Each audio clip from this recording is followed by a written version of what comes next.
சிவாபியான் நமஹ. நவம்பர் 24ஆம் தேதி திங்கட்கிழமை அன்னைக்கு ரெண்டாவது சோமவாரம் வருது. இந்த ரெண்டாவது சோமவாரம் பூஜை பண்ணுறதால என்ன பலன் நமக்கு கிடைக்கும் அப்படின்னு பார்த்தோம்னா, அன்னைக்கு பூராட நட்சத்திரம், தனுர்சு ராசி.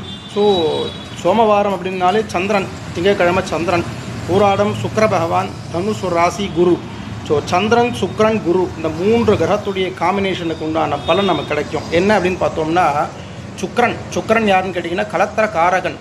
ஸோ யாருக்கெல்லாம் திருமணம் தடையாகுது, தாமதமாகுது, ரொம்ப வருஷமாக பார்த்துக்கிட்டு இருக்கோம், வரன் அமையலை, கல்யாணம் நடக்கலை அப்படிங்கிறவங்க இந்த சோமவார பூஜை பண்ணால் சீக்கிரமாக அவங்களுக்கு கல்யாணம் நடக்கும். அடுத்தபடியாக சுக்கிரன் தான் கிரககாரகன். அதாவது வீடு வாங்கணும்னு ரொம்ப நாளாக முயற்சி பண்ணுறோம், எங்களால் வீடு வாங்க முடியல, இல்லை வீடு கட்டுறதுக்கு பூமி பூஜைலாம் போட்டு ஆரம்பிச்சிட்டோங்க, ஆனால் திடீர்னு பார்த்தீங்கன்னா ஒரு 3 மாதமாக 6 மாதமாக 1 வருஷமாக வேலை முடியாமல் இன்கம்ப்ளீட்டாக இருக்குது, முடியவே இல்லை, இன்னும் கிரகப்பிரவேசமே பண்ண முடியல அப்படிங்கிறவங்க ஸோ இந்த சோமவார பூஜையை பண்ணால் அவங்க சீக்கிரமாக வீடு வேலையெல்லாம் முடிஞ்சு கிரகப்பிரவேசம் பண்ணக்கூடிய ஒரு யோகம் கிடைக்கும்.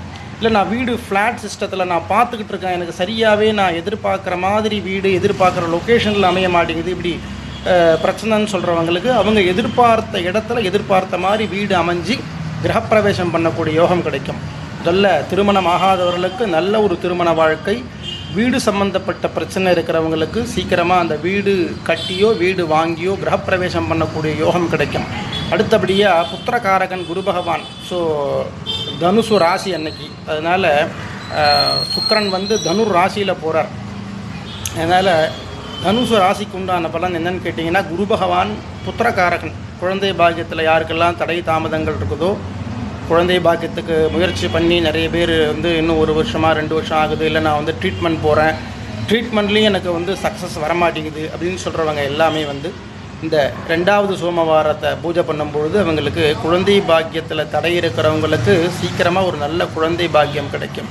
அதே மாதிரி குழந்தை இருக்குது, நல்ல ஸ்கூல் போகிற பசங்க இருக்காங்க, பசங்க நல்லா படிக்க மாட்டேங்குது, பசங்க சொல் பேச்சை கேட்க மாட்டேங்குது. ஸோ குழந்தைகள் ரீதியாக மன உளைச்சல், மன கஷ்டங்களை யார் அனுபவிக்கிறீங்களோ, ஐயோ இந்த பையன் நினச்சி தான் எனக்கு கவலை, இந்த பசங்களை நினச்சி தான் நான் எனக்கு கவலையாக இருக்குது அப்படின்னு சொல்லி குழந்தைகளை நினைத்து யாரெல்லாம் வருத்தப்படுகிறீர்களோ, குழந்தைகள் மூலியமாக குழந்தைகளால் மன வருத்தம் அடைகிறீர்களோ, ஒன்று குழந்தை பிறக்கலன்னு மன வருத்தம், குழந்தை பிறந்து இந்த குழந்தையை வளர்க்கும் பொழுது அவங்க பண்ணுற சேட்டைகளாலேயோ இது ஒரு காரணத்தால் மன வருத்தம், இப்படி குழந்தைகளால் யாரெல்லாம் மன வருத்தம் அடைகிறீர்களோ அவங்கெல்லாம் இந்த 2வது சோமவாரம், கார்த்திகை 2வது சோமவார பூஜையை பண்ணும் பொழுது இந்த குழந்தைகள் மூலியமாக வரக்கூடிய மன கஷ்டங்கள் எல்லாம் நீங்கி குழந்தை பாக்கியத்தில் தடை இருக்கிறவங்களுக்கு குழந்தை பாக்கியம் கிட்டும். அதே மாதிரி குழந்தை பிறந்த ஸ்கூல் போகிற பசங்களாக இருக்காங்க, சொல் பேச்சை கேட்காமல் இருக்காங்க, ரொம்ப விஷமத்தனம் பண்ணுறாங்க, படிக்க மாட்டேங்கிறாங்க, இப்படிலாம் இருந்துக்குன்னா இந்த பசங்கள்லாம் படிப்படியாக நம்முடைய பேச்சை கேட்டு